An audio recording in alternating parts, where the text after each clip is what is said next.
3. Yeah, there's another bloke on the way.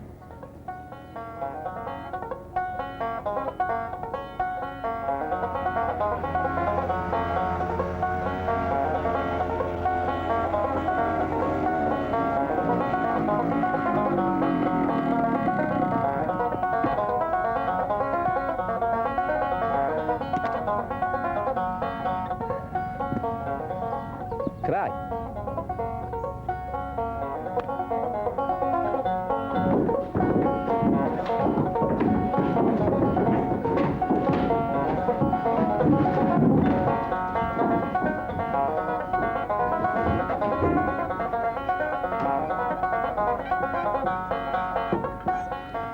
Right. Now, we have 1 week to cover this subject. A whole lifetime has been insufficient for me. But apparently you're all endowed with brain power well above average. Right. Now, what exactly is a pesticide? Anything that kills pests, isn't it? Anything that kills pests. Do I take it, then, that this item here might reasonably be described as a pesticide? No. Well, I'm afraid I do not agree with you, Mr. Nick. Mr. Nick. The definition of a pesticide as supplied by our friend here happens to be quite correct. And this undoubtedly kills pests. But it's more than just a pesticide. It's a highly selective pesticide. By which I mean... Doesn't kill anything except what you hit with it. Right. Now, let's have a look at our enemies. And they fall into 3 distinct categories. Insects, weeds, and plant diseases. And the pesticides we use to combat these 3 enemies are, respectively... Insecticides, herbicides, and fungicides. Correct, Mr. Eddie.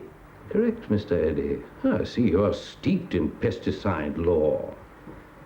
Now, Mr. Nick, supposing you had an insect and you weren't absolutely sure of its identity, how would you go about giving him his coup de grace? His what?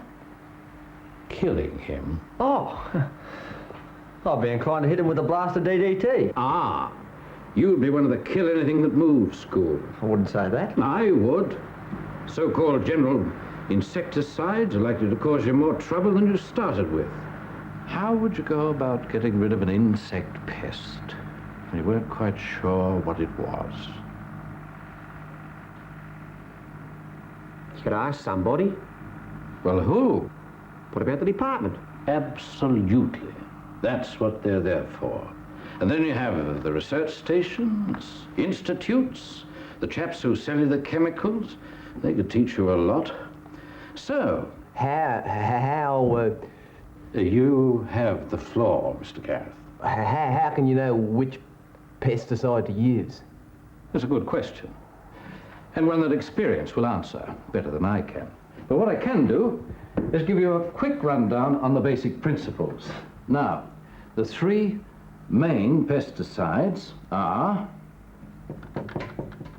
herbicide, fungicide, and insecticide. Now, your insect pest may attack your plant in any one of 3 ways. Eater, sap, suckers, and borers. Now, with fungi, there are 2 stages at which you can begin your attack. Protectant. You can place a protective covering over your plant, or eradicant. You can begin your attack when the infestation is just established. Unfortunately, plant diseases are rather like human failings. By the time you've noticed there's something wrong, maybe it's too late to do anything about it. Now, weeds require a different approach to insects and fungi. Why? Oh, well, insects and fungi tend to go for individual species, whereas weeds just grow anywhere. Quite so. And they'll rarely do it one species at a time. You may find you're fighting 5 or 10 species at once. So you'll need to use a broad-spectrum herbicide without damaging your crop. And how do you do that? Do what? How do you choose where it goes and where it doesn't go? Well, you do just that. How? Mr. Eddy. You picked the right applicator for the job. And what's more, you put the right nozzle on it. Well, let's go back over our pests and the right method of attack. Here, for example. What kind of coverage do you think you'd need in order to make sure that a caterpillar ate some of your insecticide? All over the plant. Well done, Mr. Nick. And would an all-over cover be best achieved by a few big droplets or lots of little ones? A lot of little ones, isn't it? Right again. So therefore you'd need a fine spray. But I'll tell you tomorrow how to achieve that.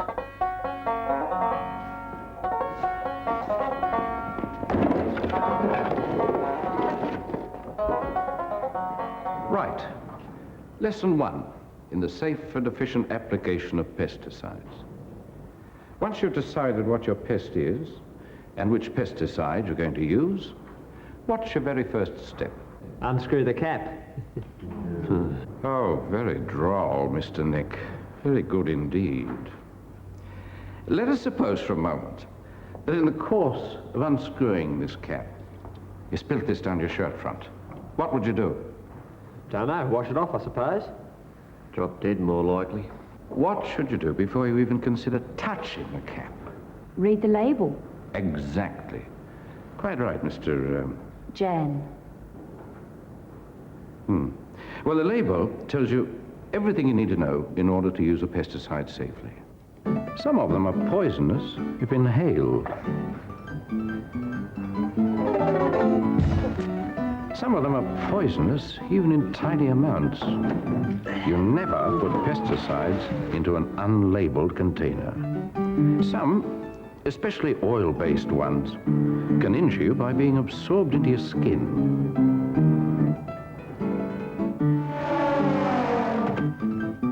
And a lot of them, especially herbicides, can cause severe damage to the environment and to non-target species. So if they drift onto your neighbor's crops, you could expect it to cost you a lot of money. So always read the label. The label tells you what protective clothing you may need to wear, and what you wear is a good indication of how careful you have to be in applying the pesticide so that you don't get any on other people or animals. And the top of the label is your first indicator of how dangerous a chemical may be. Schedule 7. Very nasty. With these, you need to use great care. And with these, you also need to wear the lot. At one time, we had to use these great heavy things. But nowadays, they've been replaced by disposable lightweight spray suits, which are just as good and not nearly as uncomfortable to wear. Now, Schedule 6 poisons are a lot less nasty, but they still require care. You don't need to wear your respirator, but you do need a visor. Especially with insecticides, keep the spray off your face.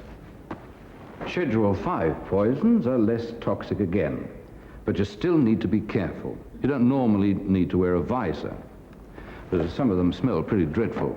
You probably want to keep it off your clothes, so I suggest you keep your spray suits on. These only carry a warning to keep out of the reach of children and are considered fairly safe. You don't need much protection at all for these.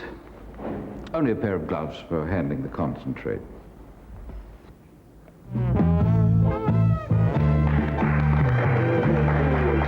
Come along, come along. I'm now going to show you some various types of applicators and how to use them. Duster. What's it for?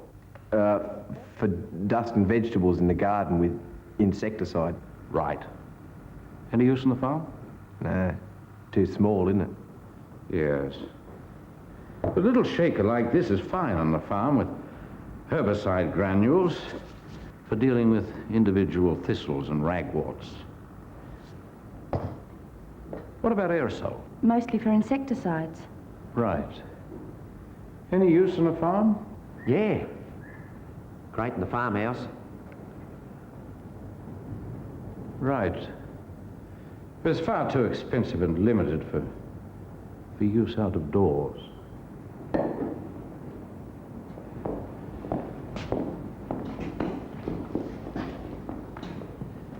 Knapsack sprayers are next, and since you'll probably have quite a lot to do with them, we'll go into them in some detail. Their main use is for individual plants and shrubs, and you can apply anything with them. But they're pretty tiring to use over a large area. But for gorse and briar, blackberries, and other woody plants, the knapsack sprayer is fine up to a point. Well, we can use a knapsack sprayer to demonstrate nozzle use. Allowing for nozzle size, there are over 400 different nozzles. My old man uses the same nozzles all the time. And was he happy with the result? Not really. Well, there you are. Now, this is called a mister, and it uses high-pressure air to carry the chemicals up to where they're needed. Thank you, Jen.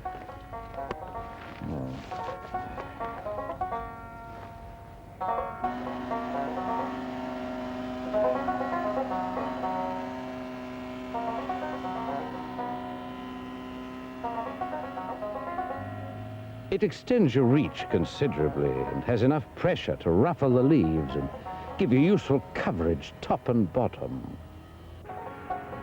The same principle is used in most orchard sprayers. It's excellent for insecticides and fungicides, but the mister's impossible to calibrate for herbicides and tends to spread chemicals far and wide, so you can only use it for a few plants. For example, the woody weeds. And speaking of woody weeds, let's have a look at something that can actually penetrate right into their innards. The gun. It's a bit like a fireman's hose, except that you can adjust it from a cone to a solid jet, and it's got lots and lots of punch, a range of about 10 meters. Now, Mr. Gareth, I'd like you to fill the boom sprayer.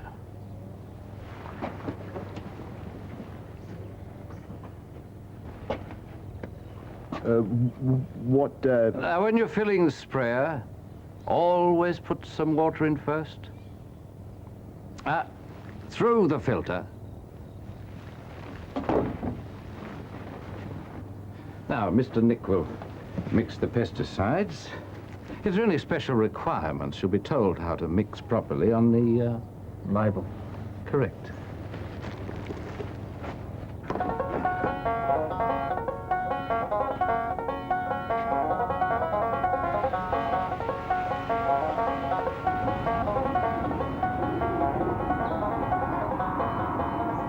Things like wettable powders can be somewhat messy to mix, especially out in the open. So we've developed a system which is more or less foolproof, and we do it inside. Well, first, we label the plastic bag. Then we carefully measure out the exact weight in the powder. Then we go back outside. We pour some water onto the powder, still in the bag. Then we mix it round. We pour the mixture out of the bag into the bucket. Then we mix the slurry.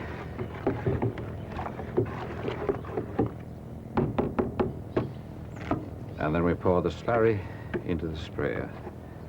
Mr. Gareth, it's clean, it's safe, and it's efficient. Make sure the agitators or the recirculation is in motion before you pour in the chemicals and the rest of the water. And make sure the water's clean. For any kind of dirt can clog a nozzle. And there are some impurities that can affect the pesticide. Well, let's get the rest of these sprayers filled up.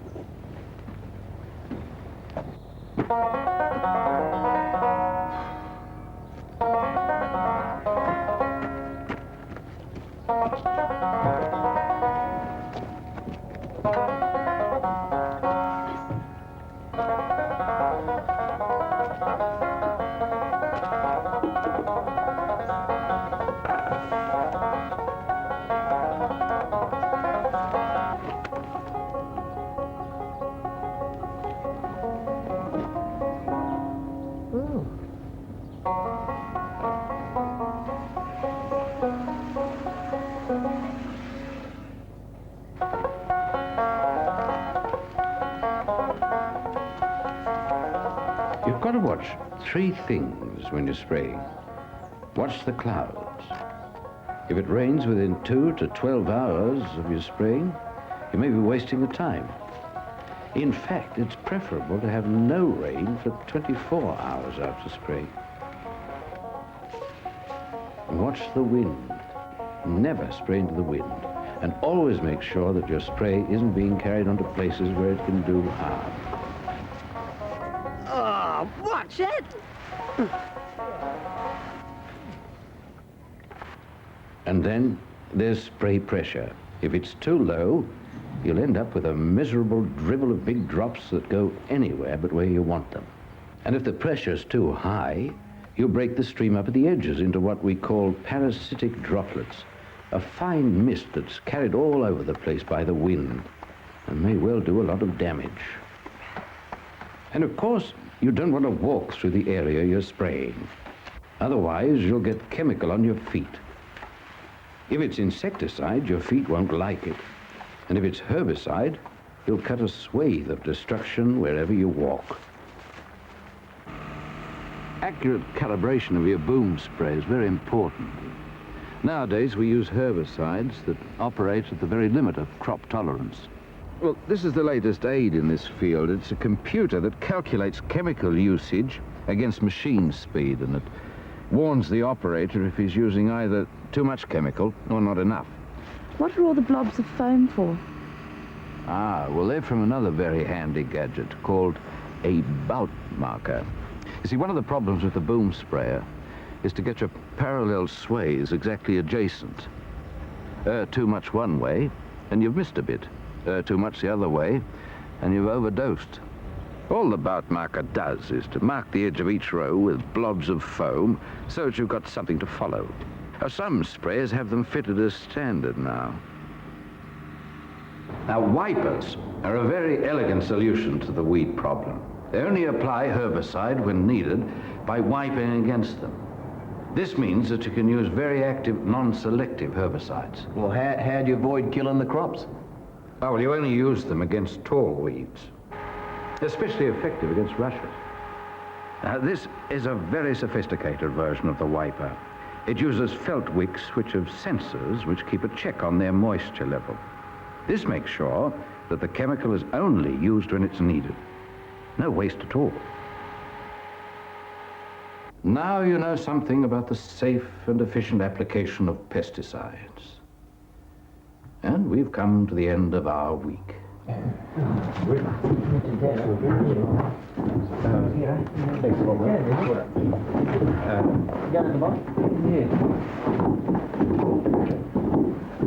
Any questions?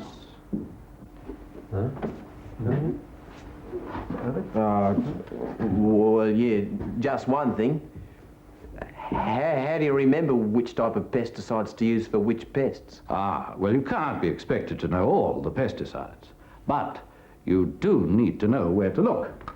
And you'll find them all here. Herbicides, fungicides, insecticides, trade names, chemical names, which pests to use them on. It's all in these charts, and they're all available from government departments, chemical companies, and distributors. There's plenty of free information available. That's assuming, of course, that you know your pests. But even if you don't, you can always ask the department. And remember, always read the labels. And use the right protective clothing. And use the right machine for the job. And watch the clouds and the wind and each other